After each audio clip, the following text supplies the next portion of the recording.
Good morning. Welcome back. This is our second video for the semester and our first real video where we'll be discussing sports nutrition to any extent. Before I get started, I should apologize if the video is a little dark and you can't really see me. I'm not really recording where I will normally be recording from, so I apologize for that. So, like I said, quick little overview. At least for this chapter, I'm pretty much following the sections within the chapter. Each section's got subsections 1.1 through 1.6 in this case. And you'll see I follow this pretty closely as it just makes things a little bit easier for you guys. Don't forget that a lot of these PowerPoints are really just shorter overviews, and you have to do your own reading within the text. Okay. So, two quick points I want to highlight before I really get started. All right, we'll start with just this direct quote from the text on page 16. Flexibility usually results in short-term over or under eating, but long-term weight stability, proper nutrition, and enjoyment of eating. Okay, I think as I was going through the text and prepping for this presentation, I thought that was a really powerful quote, right? Where flexibility, sure, it can lead to undereating and overeating in the short term, but it provides much more long-term stability. I think some people in many instances can become overly obsessive about certain aspects of a diet or nutrition. And I think this can lead to lots of fluctuations in whether it's weight or performance or whatever you want to call it. And then that kind of leads me to my point where it's, for the semester, right? If you take nothing away, right? Nothing away but this for the semester. Just remember that nothing in the world of nutrition matters except in the light of adherence.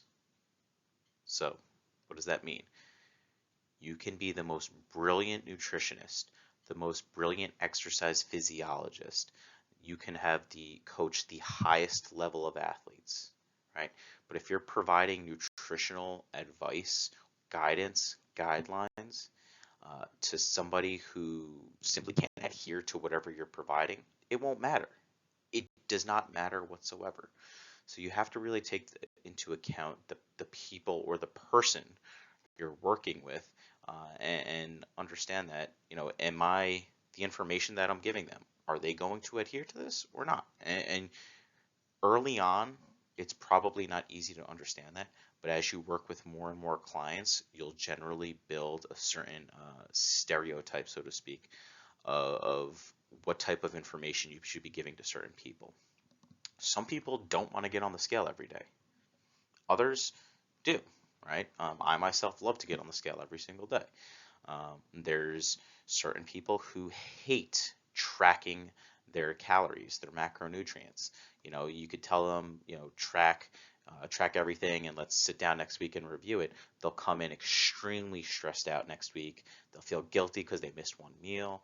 For those people, it's probably not best, and they're not going to adhere to that in the long term, right? So remember, adherence is the most important aspect of whether it's nutritional advice or pretty much anything, resistance training, conditioning, whatever it is. So, okay. So we spend the first few sections of this PowerPoint really kind of just focusing on athletes in general, and not so much sports nutrition. Having said that, we do want to start with a working definition of sports nutrition, and this comes directly from the text. Sports nutrition is the integration and application of scientifically based nutrition and exercise physiology principles that support and enhance training, performance, and recovery. Well, why would we make this scientifically based? And why can't we, I don't know, use nutritional habits that come from, I don't know, something that worked on me, for instance, right? Well, scientifically based, and we'll talk about this a little bit later on, there's a certain hierarchy to research. And, an example I just used is pretty much just an anecdotal story. Let's say, I ingested 3,000 calories, and it really made me stronger. You should have 3,000 calories, right? It needs to be empirically tested and validated to make sure that it's going to work for certain populations. Okay? So kind of just some general areas that we're going to explore, right, are what type of athlete are you working with? Are you working with an elite, a sub-elite, or are you working with someone in the general population simply looking to lose 10, 15, 20 pounds?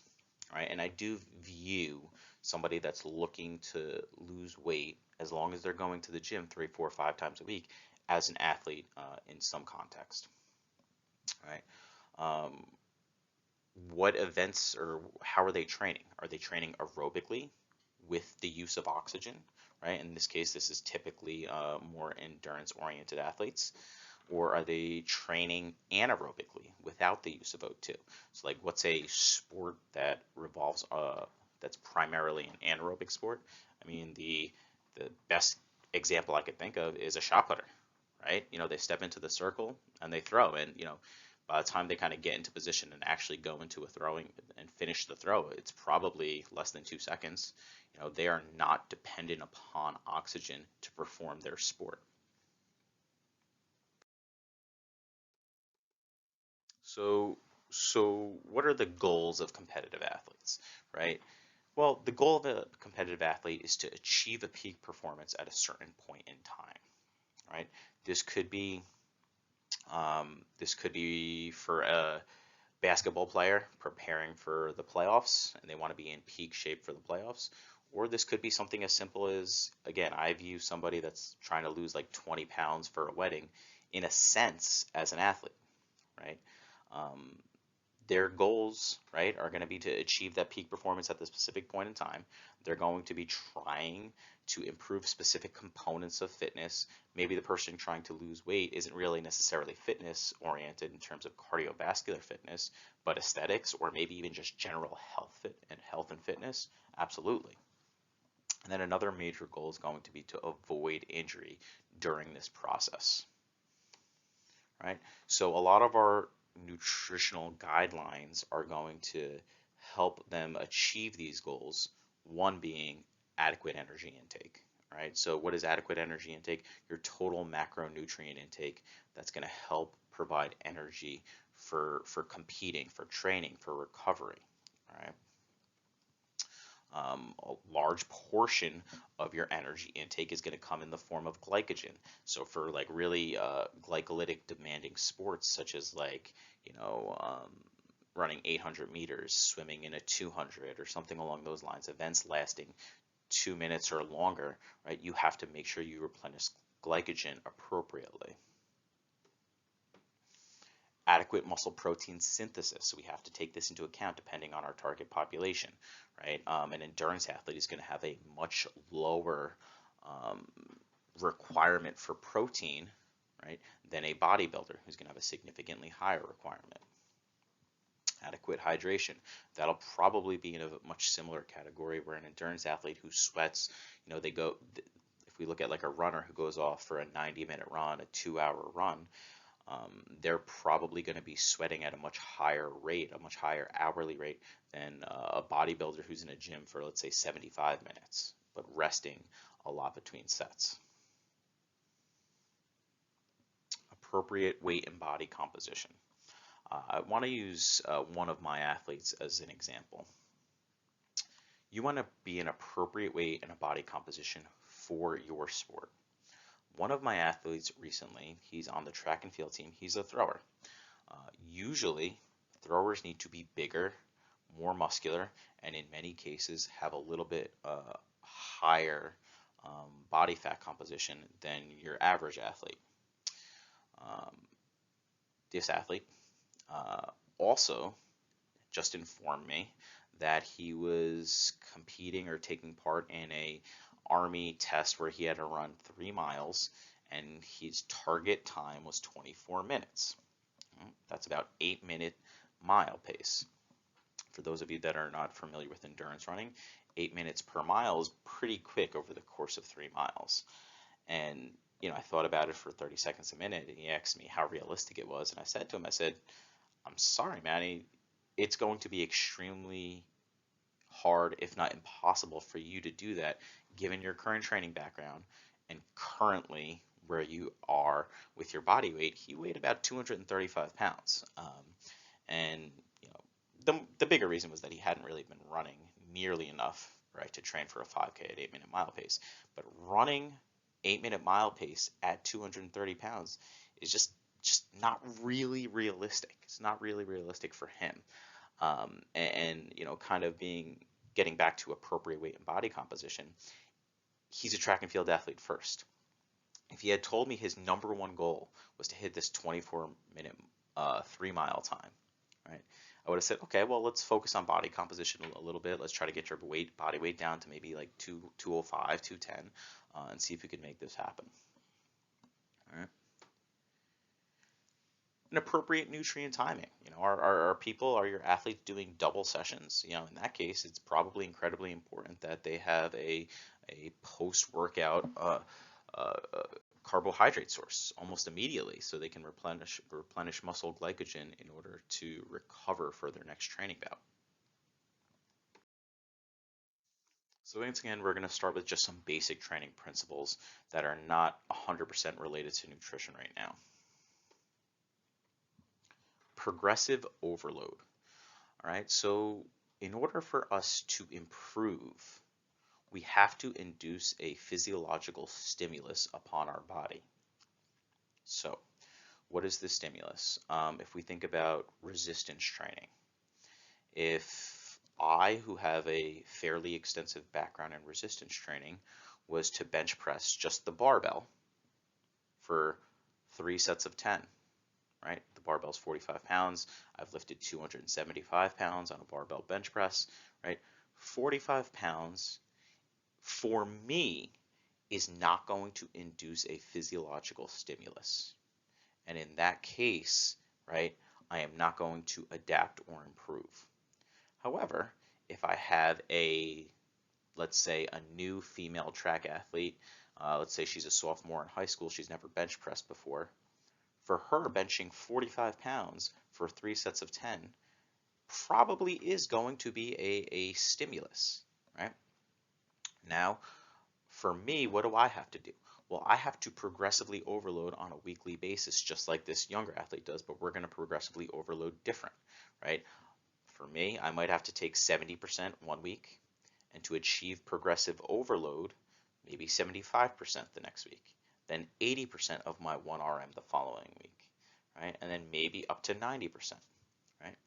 And if we're not talking about percentages, this female athlete who benched 45 pounds week 1 might have to bench 50 pounds week 2, 55 pounds week 3, and 60 pounds week 4, right? That's just one form of progressive overload. You can also overload in terms of sets or repetitions. Maybe if this athlete did 3 sets of 10 one week, maybe she'll do 4 sets of 10 the following week. That is also a form of progressive overload. But we have to continuously, progressively overload the body in order to induce continuous adaptations over time. Individuality. The next two are somewhat related, but individuality, I kind of just gave you that example where you need to customize your training, in some cases your nutrition, obviously, to the person. Where here's an example. Somebody can be exactly the same age, the same height, the same gender, the same body weight. You can give them the exact same training program, right, for 4 weeks, and the way they respond to this training can be dramatically different. And we have research that shows that. Well, why is that? Well, there's many variables that we don't need to get into because that's not the purpose of this class. But training needs to be individualized to that person and needs to be continuously customized over time as you get to know the strengths and weaknesses of that person. Specificity. So this isn't mentioned in the text, but the specific adaptation to impose demands portion is something that you're going to have to remember. So you want to impose demands that are appropriate for that person.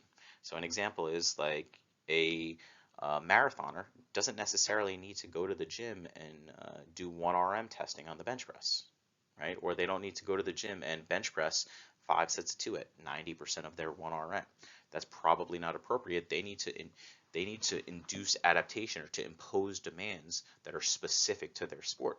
What do they need to do? They need to go running, right? They need to go running. Um, if we're talking about nutrition, we could talk about quote unquote being fat adapted, right? So how do we impose demands to become fat adapted? Well, one way is to, if we lower our daily carbohydrate intake, I don't know, standard might be 200, 300 grams of carbohydrates. If we lower that to something maybe like 50 grams, 40 grams, right?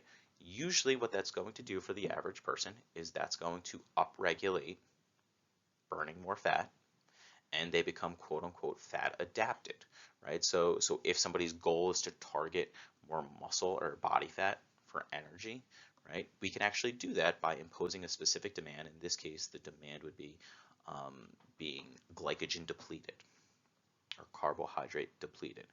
A lot of these terms that I'm throwing at you today are things that we're going to explore later on. Remember, this is an introduction.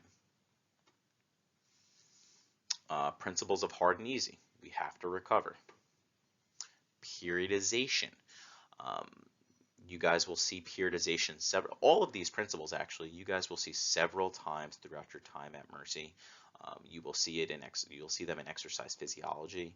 You will see them in your strength and conditioning class. You'll probably see them in test and prescription, which is for class 490 with Dr. Murphy. So don't feel crazy. You don't have to know every single detail. This is just an introduction to these principles. Periodization is just simply manipulating training variables, usually in a given time period. Okay, so our training variables could be sets, reps, running paces, practice length, things like that. But further, you can periodize your nutrition protocols that match your training protocols. So if, let's say, for instance, we have a cyclist who is in a period with a really high mileage, right?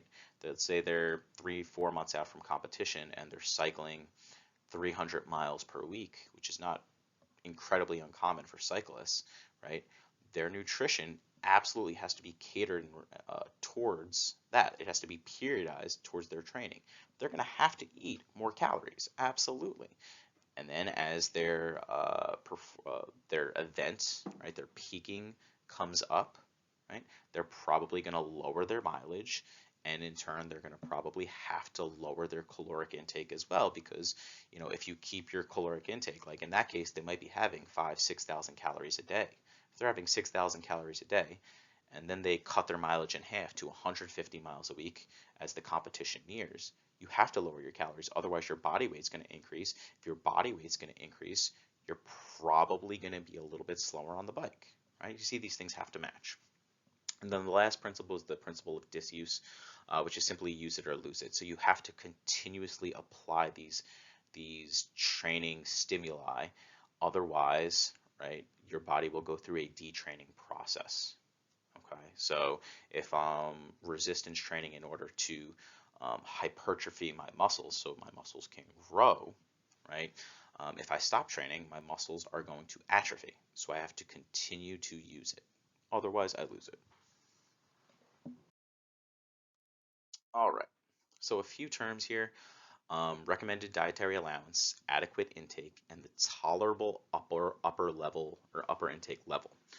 These are important terms, but most importantly, right, there's guidelines for all of these variables at the back of your text. So if you go to the back of your text, right, you will see standards both for the RDA and the UL at the back of your text for how much you can take on a daily basis of various vitamins and minerals. So I highly recommend you guys go take a look at the back of your book and just start getting a basic idea of, okay, well, what's my recommended dietary allowance of iron, of zinc, right? What's my upper limit of iron or zinc? And then start looking at labels and what is in, what's in what food, right? And that's a lot of what this semester is going to be, exploring food labels.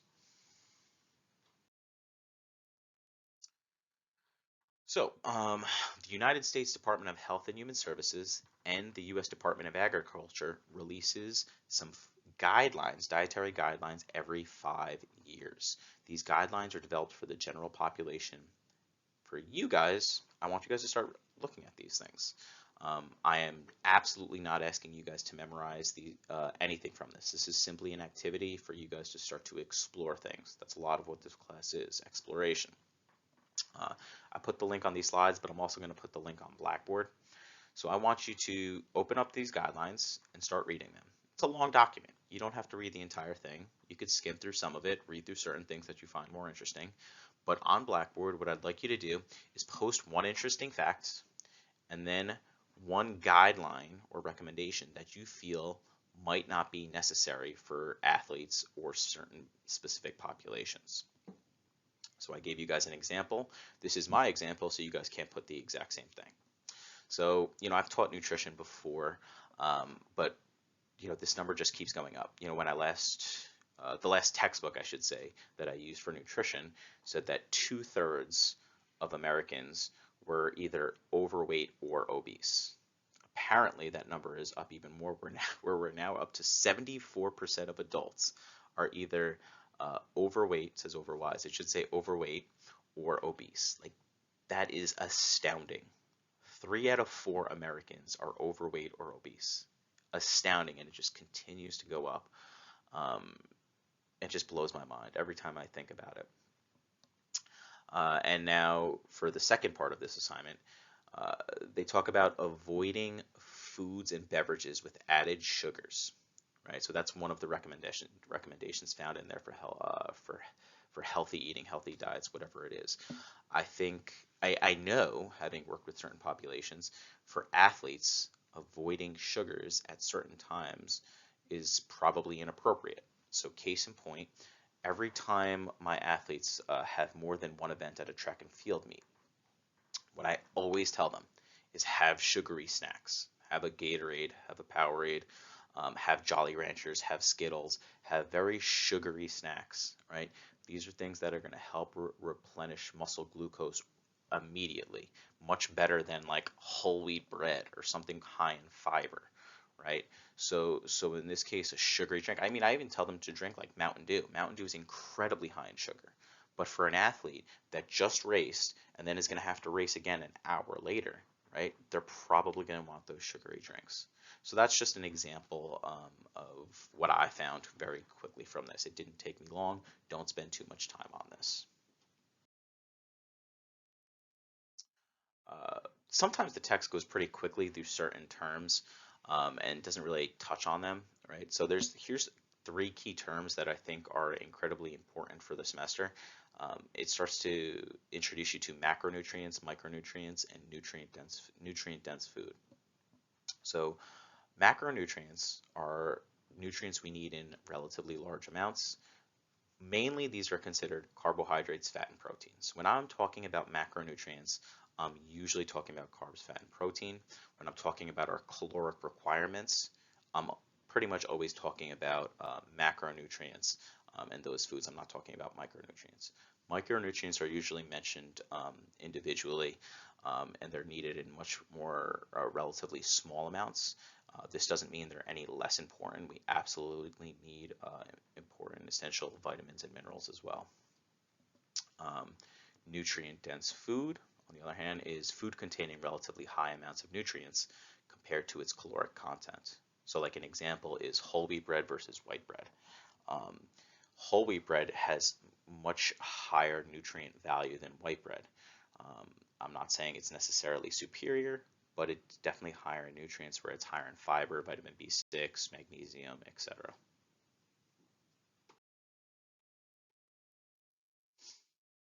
Okay, so this is our initial introduction to nutrition and macronutrients. Um, Going through them pretty quickly because each of these has their own section. I already talked about vitamins and minerals today, once again, because they have their own section where we're going to talk about each week. But in the beginning, what we have to know is that everything requires energy. From sprinting in track and field to sleeping, it all requires energy. This energy, as I just said, primarily comes from your macronutrients, carbs, protein, and fat. So for carbohydrates, they start to give you a blanket recommendation of something of roughly about 3 grams to 12 grams per kilogram of body weight. So I just gave you some quick examples where a 50 kilogram athlete would need somewhere between 150 to 600 grams of carbs. Obviously, this is a massive range where it really just kind of depends on what sport they're participating in, what age they are, what sex, male, female. It depends on a lot of different variables. And also to put this into a larger context, some of you guys might not understand what kilograms are, but a 50 kilogram athlete is going to be roughly 110 pounds, 1.2 or 2.2 rather. So they're going to be roughly 110, 120 pound athlete. Right now, as far as protein requirements go, this is going to be something about 1.2 to 2 grams per kilogram. Right, so that 50 gram athlete again is going to need roughly 600 grams to 100 grams of protein to help support them and maximize muscle protein synthesis.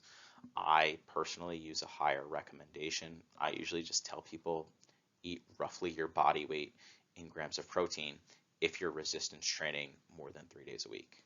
Again, that's for a resistance trained athlete. So if you're lifting weights more than 3 days a week, eat your body weight in grams of protein. I currently weigh about 180 pounds, give or take. I'm shooting for roughly 180 to 200 grams of protein every day. And then fat. Usually, fat is just determined as the leftovers. We'll talk about how to calculate your macronutrients later in the semester. But essentially what you would do first is calculate your protein needs, then calculate your carbohydrate needs. You add those two numbers up. You subtract those two numbers from your total caloric daily needs, and that's what you have left over in fat. Again, don't worry about it. We're going to go over that later on in the semester, but usually this number falls somewhere between 20 and 35% of your total caloric intake.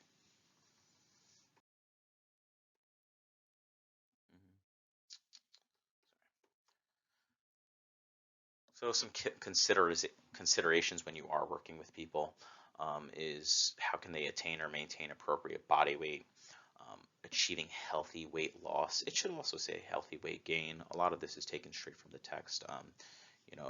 Some people need to gain weight, so it needs to be done healthy as well.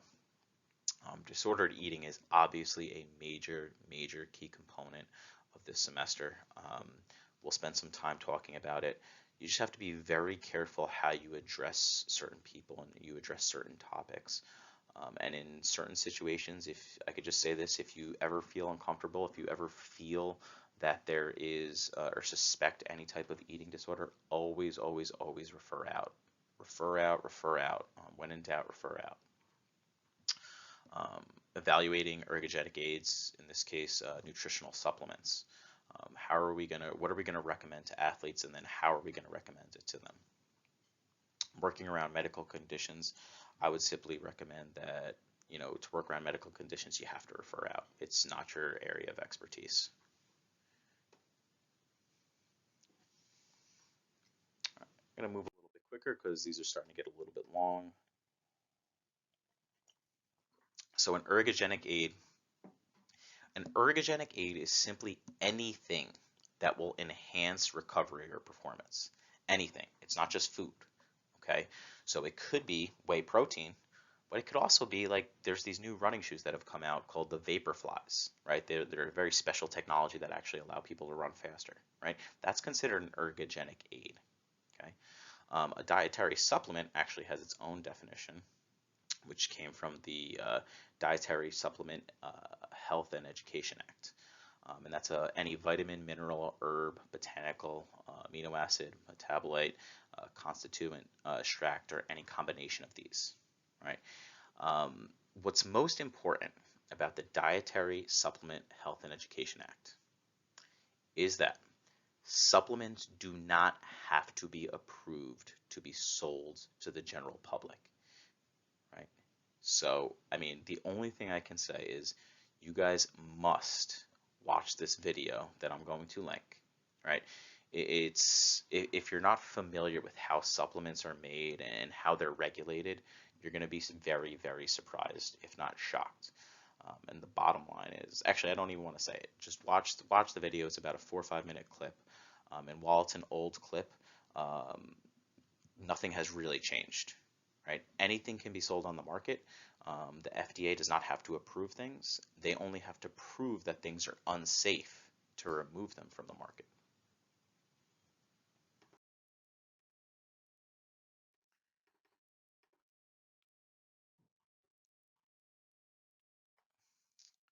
So, in order to protect clients, we have to understand a few things about supplements and ergogenic aids, well, mostly supplements. One is the legality. Depending on your governing body, you have to be careful what you recommend. Obviously, if you're working with a high-level athlete, um, you're an Olympic athlete, your governing body is the IOC. A collegiate, NCAA. I happen to work more with high school or college athletes. So when I'm talking to my high school athletes, I simply talk to my athletic trainer and say, hey, what do you know? What can we recommend to these high school athletes? And in many cases, you should be talking to the parents. Safety. Well, how do we figure out what's safe? Well, avoiding or staying within the upper limits that can be found at the back of your text. Avoiding certain supplements that might actually be illegal. Like right now, ephedrine is illegal, right? It's a weight loss aid. Purity. I highly recommend, for those of you that are already taking supplements or recommending them out, you download the NSF Certified for Sport app. It has all sorts of supplements that just certify purity of the supplement. What you'll see, and again, what we'll talk about later on in the semester, is that not all ingredients in supplements are 100% what are listed. Some supplements have other things that are not listed. Some supplements don't have 100% what is listed. So I highly recommend using this app to help make recommendations. And then finally, the knowledge of, or the effectiveness of supplements. I can tell you guys right now, the most effective supplement that's been researched thousands of times over is caffeine. The most effective supplement is caffeine. And you can safely recommend at the appropriate doses caffeine for athletes in all sorts of sports.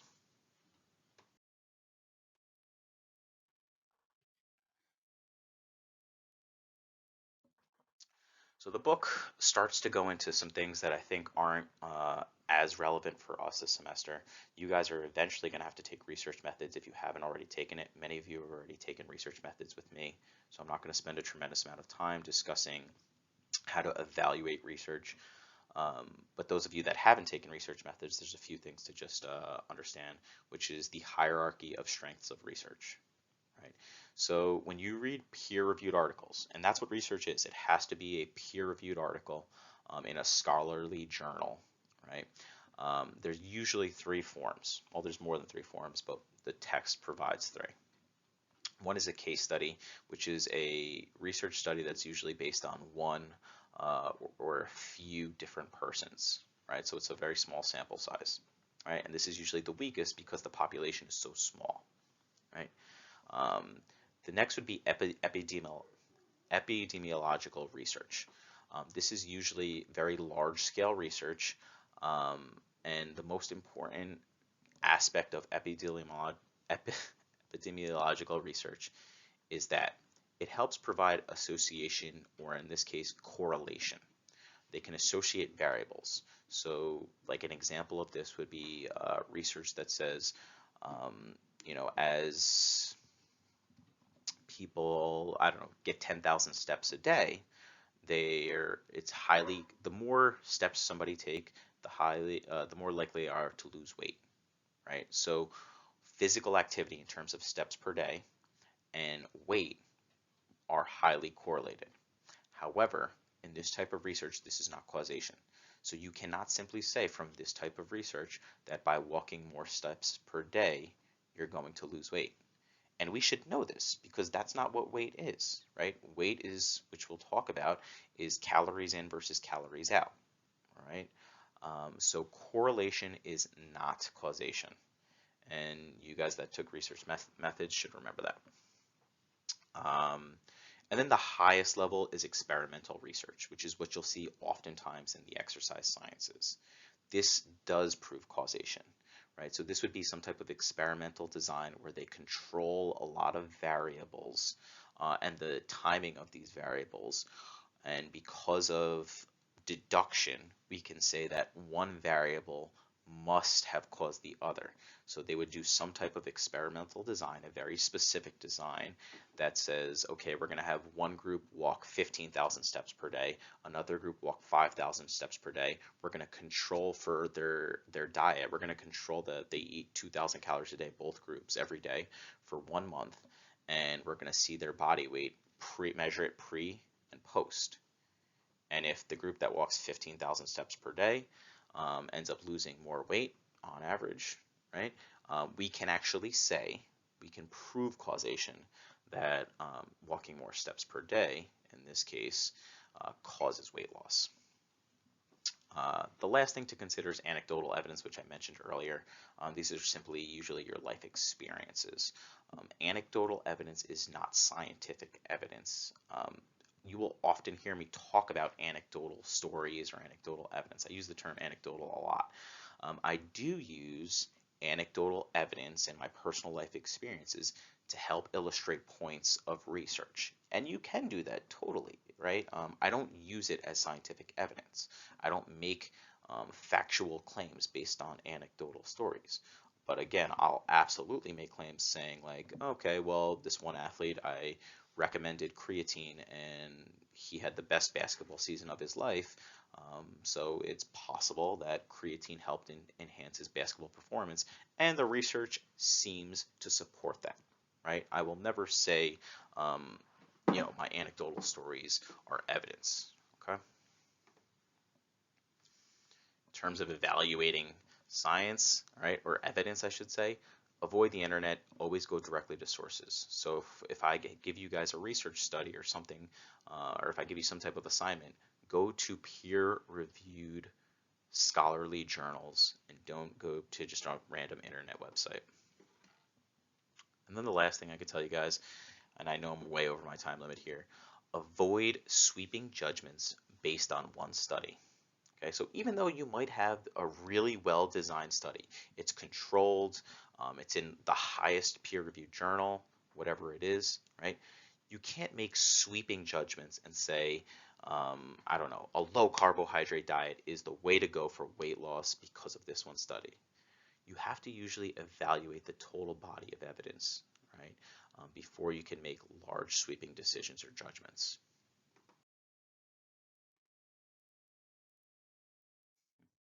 Sorry, my computer's frozen.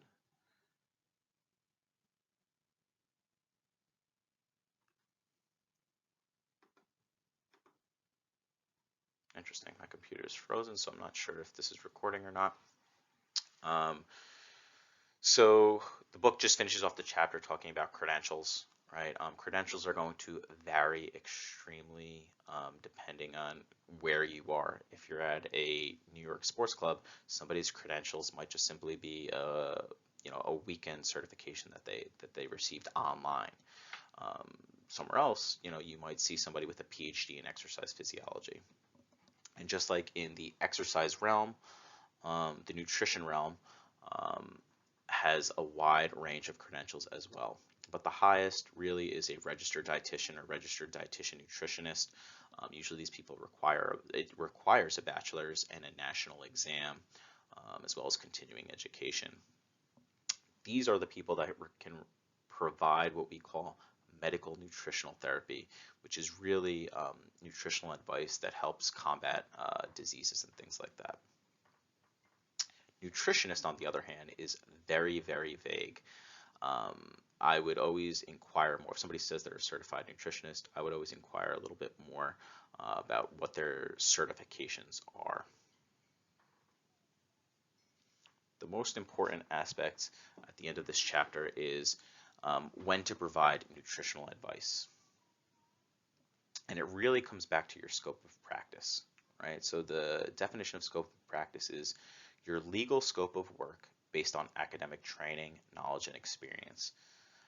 So a perfect example is like myself. I don't have I haven't passed a national exam. I'm not an RD. I haven't passed any state licensure exams as far as nutrition goes. However, do I give nutritional advice to clients? Absolutely. Based on my academic training, my knowledge, and my experience, I feel more than comfortable that it's appropriate for me to give certain general nutritional guidance in certain situations. But the most important thing when determining when to provide nutritional advice is making sure you are fully knowledgeable on the topic and feel comfortable giving that advice. If at any point you feel like you've kind of stepped out of your comfort zone, that is a sign to refer out.